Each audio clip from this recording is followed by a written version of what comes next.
Hi, welcome. I'm Sarah D. This is Dr. D. And we are going to have a conversation about economics because I am not an expert in economics, but I am married to an expert in economics. And I think economics is a term that, first of all, people don't understand, even experts in other fields. We're not going to mention any names, but there is an expert in another field whom we both love to listen to. And he has a little bit of a skewed opinion of what economics is, even though he's done work with economists. It's not business. Economics is not business. And it's Physics isn't engineering. Economics isn't business. Okay. So if you are accounting, is it like being an accountant? It's not accounting either. Is it budgeting your money? Nope. We can talk about those things, but it's not. What is economics? Economics is the study of how resources are used to produce things that we want and that society desires. How resources are used to produce things we want. What? As society desires. And society desires. That, or maybe even just that we want to produce? Is that also? I mean, do artists go into that? Because sometimes artists do things and people don't want what they do. Clearly, artists go into it because they use resources to produce outputs.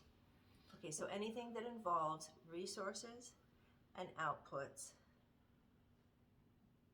And consumption later on. And or lack of consumption, because not everybody does the art thing, right? Not everybody does, but somebody does. Maybe not, though. Well, not everybody does peanuts either. Okay. All right. If I'm allergic to peanuts, I don't do peanuts. That doesn't stop peanuts from being grown. There being an economic system around and behind it. Okay. All right. So, like I said, I am not an expert in economics, and he is. So, I'm going to introduce this little series where we're going to have an economic perspective with Dr. D. And if you have Sarah questions, Sarah D. Sarah D and Dr. D, because we've got a thing going on. We'll sing that song for you sometime. Well, I will sing it. He doesn't sing it, but he dances. No, just kidding. So, economics is the study of the way we build things, the way we use resources to build things, and the way people choose to interact with those things. Yes, the choice that comes out of scarcity. See, we introduced another word there, the choice that comes out of scarcity. So, you mean I may not be able to make 1 million pens and there's 1 million people that want a pen, so there's scarcity? That's possible. It may be that there aren't enough resources available to make 1 million pens, or it may be that the same resources are wanted to be used to make other things as well. So for example, labor is used to make most everything, and there's only so much of it. And it has to be distributed across the whole quantity of competing resource or labor use. Say that again, I lost it. Labor is what? A resource for making things. And so there might not be enough labor. That might be one of the resources. Like, say, for instance, with pandemic, not as many people are working, and so we are having things that aren't available. Is Yes. that right? Some of that comes from people overbuying. Some of it comes from people The toilet overbuying. paper thing. The toilet paper thing has a beautiful one. Yeah. But some of it comes from also something about people offshore, the boats coming in, not enough room for some reason? What? Well, how did that have any effect on enough room for boats to come in? So, do you really want to talk about that? Well, it just came into my head. So is that what we're going to talk about? That's fine. We can talk about that. Right? There's multiple ways to think about that. I mean, it does affect people right It now, does. right? That's it's right. affecting us right Yes. now. So the question you're asking is, why did the ports work before the pandemic? Yeah. And why were they all snarled up? Yeah. I mean, the boats didn't get cold. Well, I mean, some of the people probably did, but Okay, so let's think about this. So you've got a flow of boats coming from foreign countries, yeah. bringing imports into the United States, and a flow of boats going out of the United States, taking exports out of the United States to other countries. Yes. Right, so all of those boats come into ports, Yeah. and somebody is sitting at that port loading and unloading the boats, right? And those boats are loaded and unloaded mostly onto trucks, which are then driven to train terminals or the interstate highways, depending upon which way it goes, and it transfers in and out. Okay. And so that's kind of, so you've got this central area, a port, like the port of Los Angeles. So you've got this port where a bunch of stuff is coming in. Cars may be coming in, stuff may be coming in from China, fish may be coming up from South America, all sorts of things are coming in. And so they're coming into this port and they're getting put onto trucks, and then they're being distributed through whatever the internal distribution system is to places here in the United States, all the way over here to New York. Yes. Okay, so let's say that for whatever reason, people aren't showing up to work at the ports. Let's just pretend. And there aren't enough truck drivers showing up at the ports. Now, what could be the reason? Okay, maybe they're sick. Okay, so maybe some of them are sick, and so there aren't as many of them. So if there aren't as many of them unloading the boats, what happens to the length of time it takes to unload a boat? So it's like a traffic jam? It's like a traffic jam. That's exactly what it is. They call it a supply chain issue, which makes it sound really cool. But it's not a supply, it's a traffic jam. It's a traffic jam caused by the fact that you had a reduction in the ability to bring things So ashore. And so the reason it's hard for some of us to know what's going on is just like the reason when we're in a big freeway thing, and then all of a sudden you have to slow way down. You're thinking, why did we have to do this? And it's just because 50 miles down the road, when somebody Turned the wrong way. Yeah, or they put their brakes on just for a little while because a squirrel went across the road, and then that just messed everything up that much. That's right. That's exactly right. The flow is coordinated very closely. We're very efficient. Being very efficient is great because it means we're using the fewest resources possible But you bump into the next to person. achieve the task. But the question is, what happens if something disrupts that efficiency? Right? I have just enough port to throughput what I've got coming through. I have just enough trucks to outflow the stuff that's coming into the port. Yeah, okay. And so what happens if one of those snarls up a bit? Then there's a traffic jam. Then there's a traffic jam. Okay, a port jam, Yeah, port jam. which is not jam made out of, that's Port. wine, right? Yeah, port is. No wine jam here. Okay, so that's that. That's a part of that.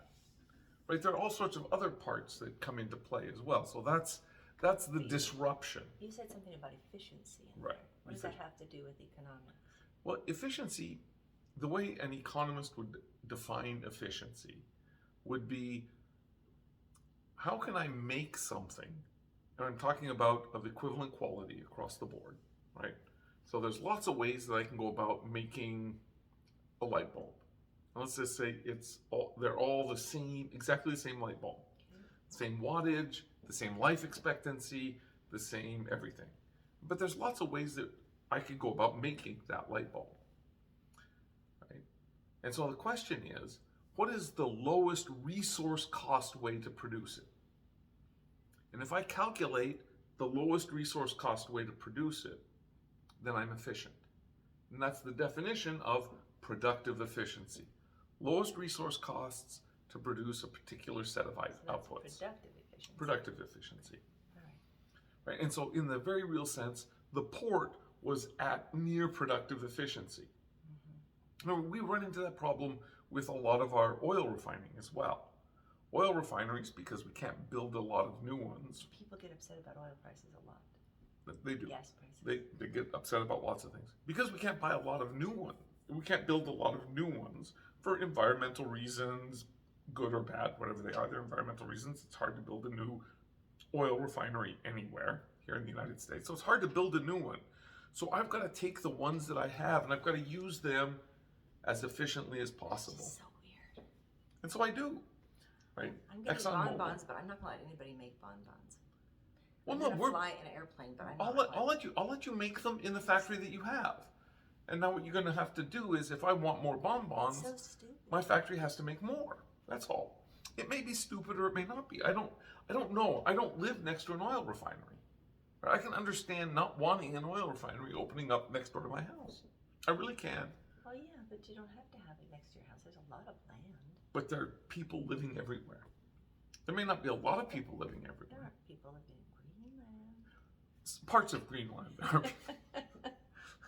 But we'd have to talk to Denmark about that. Or in the middle of the, is there Gobi Desert in the U.S.? That would be in China, but we could do it there.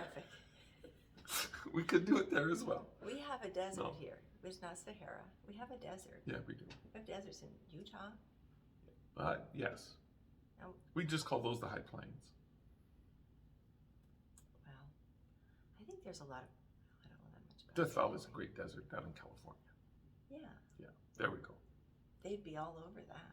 I'm not certain they would. Okay, so economics is, again, review for me. It's just the study of distributing resources to produce outputs to fulfill competing wants and needs of society and people. And people think it's more than that. And Well, they like to think of it as money. Economics is money, and money is a way that we measure a lot of things. Just like pounds is the way, or pounds probably a type of money. Just like newtons is a way that we measure force if we're in physics, or grams is the way we measure mass. It's just a way we measure things. So it's a convenient measuring stick.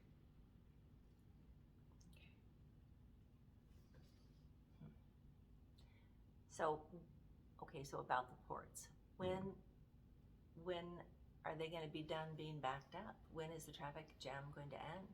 Well, so right now we're having trouble getting all of the truck drivers back to truck driving for several reasons. They're sick. There are regulations that they don't meet.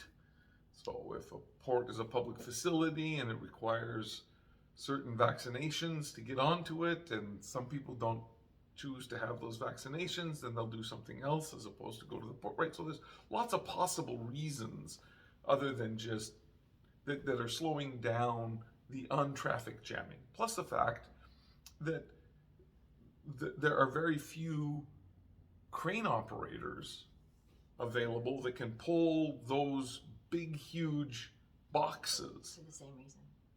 For the same reason, there aren't as many. I mean, just COVID. because. Yeah, there aren't as many. There aren't many to begin with, and so it doesn't take many to be sick for it to be to be a problem. And I'm not certain that I would want somebody operating a crane with tons and tons of stuff at the back end of it, working on hour 17 in a 20-hour shift to make it right. So there's a certain amount of danger and people that could be killed when those things go awry. Which I'm sure they do. They do from time to time, and people do, and it's not immediately clear to me that I just want to find, pull a high school student out and throw them and have them say, "Here, you operate this crane." So there's no quick way to create the problem, and there's no quick solution. Right. The problem happened, backed up slowly. Once it got backed up, it is backed up, and until we get the workforce back up and running at full health or full, And that won't happen until whatever's going on with COVID. Until it right. You end up with Omicron comes out, and a lot of people get sick, and some of them work in the ports, and it's more sick, and there are restrictions on their movement. Like, so if I had a common cold, they would let me go to work. Yeah. But COVID, there are restrictions on what I can and can't do for good or bad reasons, depending upon how you feel about them. But they do restrict the ability to bring people back into the production process. So the scarce resource is probably mostly labor. And that's why all this stuff it's on the boats. Just waiting. It's on the boats waiting. All right. Well, I don't know what else to ask you right now. Something else came to my head, but then I lost it. I'm sorry. I know, me too. I think it's in the ports. It probably is in the ports. Back We there need in the the right ports. person with a we need the right crane operator to get that That's container out of your head I know. so you can break into it and see what's going on there. I know. Okay, so we talked about what economics is and what it is not. We talked about the ports, and we talked about efficiency, and economics has a lot to do with efficiency. That's one of our measurements of so normative, positive. Yeah, thank you. I think that's what I was going to say. There are two ways to think about the universe: what is and what should be. Right. So. And if you're happy, then it is, and you're positive. No, it's just what is and what should be. So You what should be is happy. You should what be is happy. is a positive analysis. What is and is not is a positive analysis. It has nothing to do with happiness. is If what I you're should saying. be if I should be happy, that's a normative analysis. So when you're shooting on somebody, You're you're being normative, normative. not just judgy, because judgy is normative. Judgy is normative. by Just its another very- way of saying normative. Yeah, judgy is just another way of saying normative. Okay. So economics deals with positive and normative. In other words, kind of factual and Judgy. Yeah, absolutely. That was a terrible thing to do. Everyone should have black cars. Everyone should have 5 pair of shoes. Everyone should have so many meals a day. Right. Oh, what if they don't want them? Well, so that's right. Those are normative. Those are normative questions that can be analyzed against a moral ethical framework, and we all agree deeply on our moral ethical frameworks. We do not. That's why. Oh. So we do Okay, not. so we do not. Right, and that right. Everyone So should see the world the way I do. and so the issue with Just kidding. normative That'd be analysis is that normative analysis requires a moral ethical framework, and if you're arguing about the framework as opposed to the analysis, then You're not getting anywhere. So economics has a positive side. That is where it says what is and isn't. So it doesn't want to even deal with the normative. Right. It says we're just So- going to say this is black, this is so white, this fell, this right. did not fall. We measure the economy and we say there's 4% unemployment. Oh, you know what? We're going to talk about percentages sometime too. Percentages and Statistics. statistics. Yeah. Yeah. So- we're going to talk about statistics. And we say there's 4%. They confuse you? Say there's 4% unemployment. Well, is 4% unemployment good or bad? Well, the positive analysis is that we have 4% unemployment. The normative analysis is it good or bad, and should we do something about it? That's a whole different. But don't economists do the normative thing too? Absolutely. Oh, We so- do that, but we also recognize when we're doing normative analysis and when we're doing positive analysis, we try to isolate the two. One is what is and isn't, Right. and we analyze those, or what can and cannot be, is and isn't, right? Those are all positive analysis. And then you can't help but have a moral ethical framework inside yourself. And that moral ethical framework inside yourself says, oh, I really don't like red apples. I prefer green ones, right? And so there's a preference. So you should Ordering like of them them. too. Well, And you love meat, and I should love meat. right, and that's how it becomes normative, is when I take my moral ethical framework and I expand it out. The moral ethical framework that economists tend to live by is efficiency. Right? We will tend to say efficiency is good, inefficiency is bad. And that's why you're called heartless. That's part of why we're called heartless. But it's also part of the training, that is, that we say, if two outcomes have the same fairness value, have the same moral ethical outcome, one ought to choose the efficient way over the inefficient way, Okay. right? So it's Like a two-tiered yeah. And so decision. a lot of times when we hear economists talk and they're talking about, well, this policy causes this inefficiency, they're assuming that what we're talking about is there's 2 or 3 different policies that generate the same end.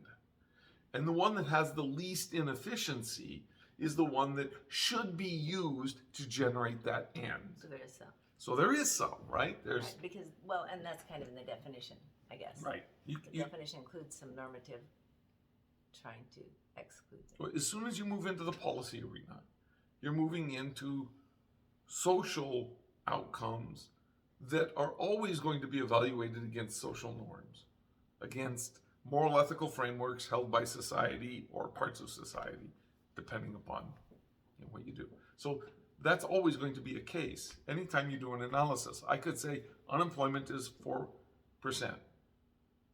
And you will say to me, so what? So what? And I will say, well, that means that 4% of the people that are looking and actively engaged in finding a job or working are not working. They're unemployed. Is that good or bad?